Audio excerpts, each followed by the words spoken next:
നമസ്കാരം.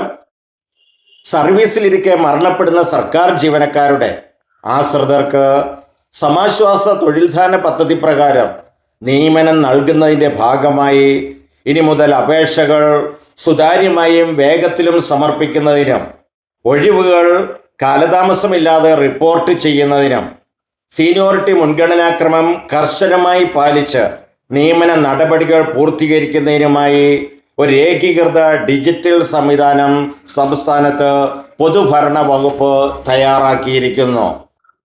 സമാശ്വാസ തൊഴിൽദാന പദ്ധതി പ്രകാരമുള്ള നിയമന നടപടികൾ ഏകോപിപ്പിക്കുന്നതിനും കാര്യക്ഷമമാക്കുന്നതിനുമായി വികസിപ്പിച്ച ഒരു ഏകീകൃത ആശ്രിത നിയമന പോർട്ടൽ സൈറ്റ് അഡ്രസ്സ് ces.kerala.gov.in എന്ന വിലാസമാണ്.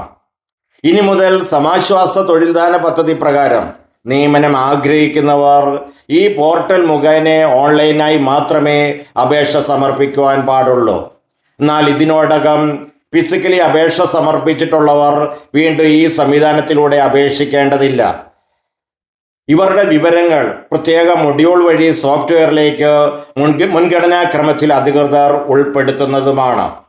എല്ലാ നിയമനാധികാരികളും ആശ്രിത നിയമനത്തിനായി നീക്കിവെച്ചിട്ടുള്ള ഒഴിവുകൾ ഇനി മുതൽ ഈ ഓൺലൈൻ സംവിധാനം മുഖേന മാത്രമേ പൊതുഭരണ വകുപ്പിലേക്ക് റിപ്പോർട്ട് ചെയ്യാൻ പാടുള്ളൂ. ces.kerala.gov.in എന്ന വെബ്സൈറ്റിൽ സ്പാർക്ക് ID വഴി രജിസ്റ്റർ ചെയ്യണം. ഇതുമായി ബന്ധപ്പെട്ട രേഖകൾ ഓൺലൈനായി അപ്ലോഡ് ചെയ്യേണ്ടതാണ്. ഓരോ അപേക്ഷയുടെയും തത്സമയ പുരോഗതി സൈറ്റിൽ പ്രവേശിച്ചാൽ അറിയാനായിട്ടുള്ള ക്രമീകരണം ചെയ്തിട്ടുണ്ട്. SMS, ഇമെയിൽ ഇതിനോട് അറ്റാച്ച് ചെയ്തിട്ടുണ്ട്. ഇംഗ്ലീഷിലും മലയാളത്തിലും ഇതിലൂടെ അപേക്ഷ സമർപ്പിക്കാം. ഇതുമായി ബന്ധപ്പെട്ട് അറിയിപ്പുകൾ, വിജ്ഞാപനങ്ങൾ, ഇതുവരെയുള്ള സർക്കാർ ഉത്തരവുകളും സർക്കുലറുകളും, സീനിയോറിറ്റി ലിസ്റ്റ്, സാധാരണ ചോദ്യങ്ങളും അതിൻ്റെ മറുപടിയും ഈ സൈറ്റിൽ ലഭ്യമാണ്.